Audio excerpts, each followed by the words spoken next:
Tehran, Iran. After enduring months of unrelenting dryness and record low precipitation, rainfall finally graced Iran's capital on Wednesday, the 10th of December 2025, offering a brief reprieve to residents who had watched reservoirs shrink and water rationing grow tighter. Meteorologists and water experts in Iran have characterized this autumn as the driest in more than half a century, a momentous low that exacerbates one of the most severe droughts the Islamic Republic has recorded in modern history. Tehran's first meaningful rain this season came unusually late in the calendar year. In a typical climate cycle, autumn showers begin as early as September or October, helping replenish dams and aquifers after the searing summer heat. But in 2025, the skies remained clear far longer than usual, leaving the arid landscape parched and water stores dangerously depleted. The country's overall autumn rainfall has been only a fraction of what climatologists would consider normal. Some estimates place precipitation levels at roughly 5% of typical autumn precipitation in key regions. For many Tehran residents, the sound and scent of falling rain stirred an emotional response.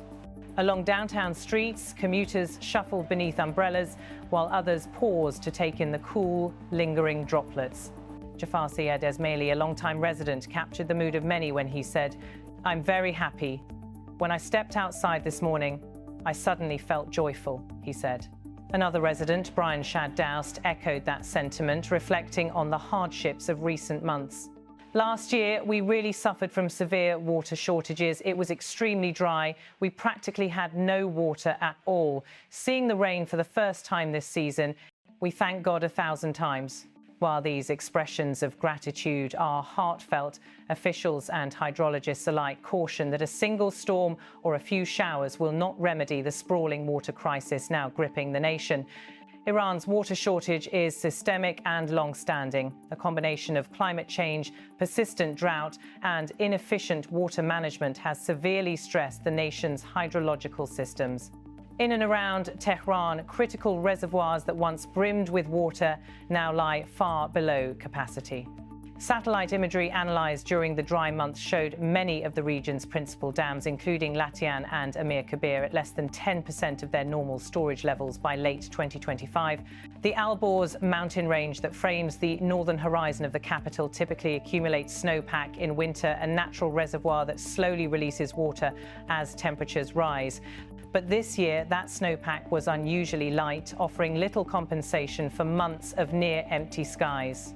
Iran's broader water system shows similar stress. According to international water resource assessments, the country falls under the extremely high category on the Water Stress Index, meaning that a vast majority of renewable water supplies are already being withdrawn annually, leaving little reserve for drought years. At the heart of the unfolding crisis sits President Masoud Pezeshkian, Iran's serving head of state following his election earlier in 2025.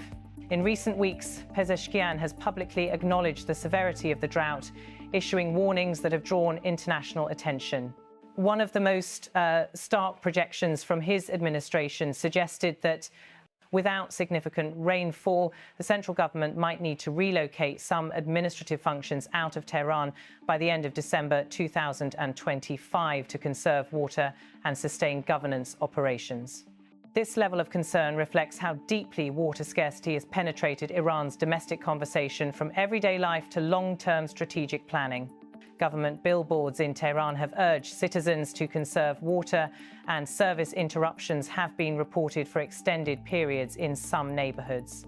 Water rationing has also disproportionately affected more vulnerable populations, as infrastructure gaps and unequal distribution often leave those in lower-income districts with reduced access to essential supplies. Agriculture, the backbone of Iran's rural economy, consumes an estimated 90% of the nation's water resources in typical years. This heavy draw on finite water supplies has long been a point of concern among experts seeking sustainable alternatives. But long-standing policies and historical decisions have made reform elusive. Efforts to irrigate more arid lands, coupled with expanded groundwater extraction, have exacerbated depletion at a time when climate patterns are growing more erratic.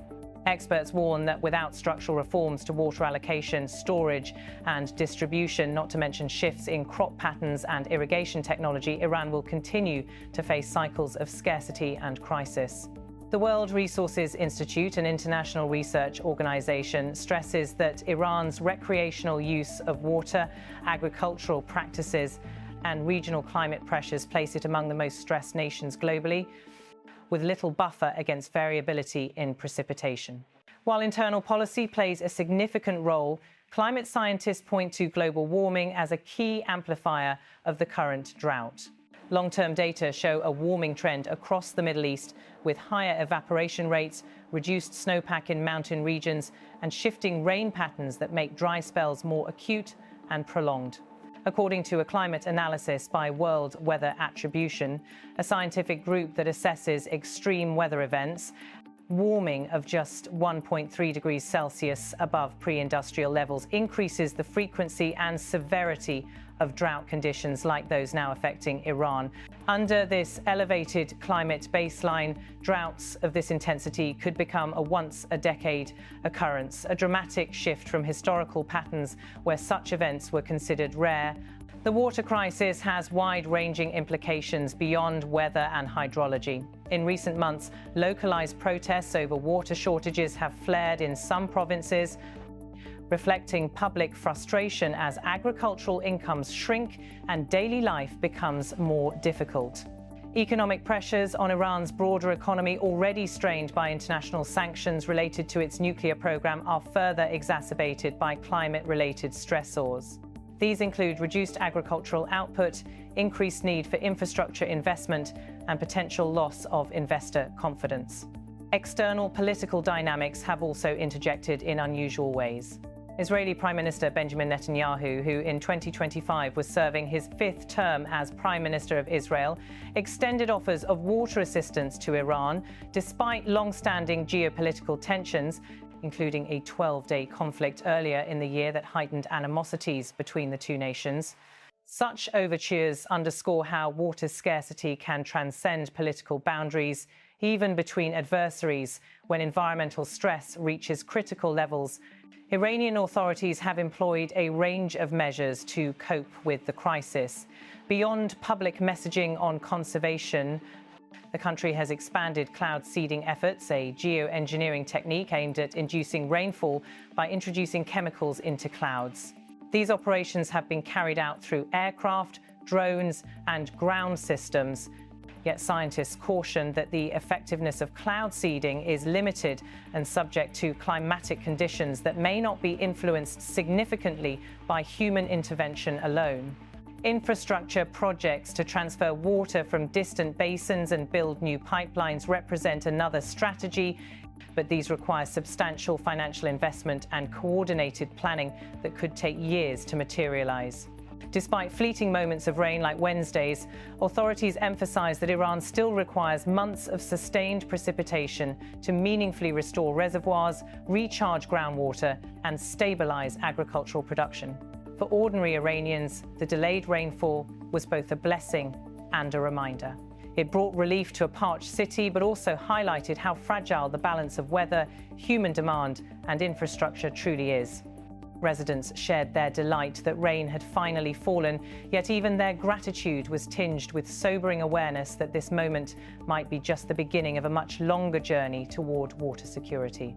The rain baptized urban streets, filled shallow pools, and brought a day's worth of freshness to Tehran. But as city managers and scientists alike note, the bigger picture remains unchanged.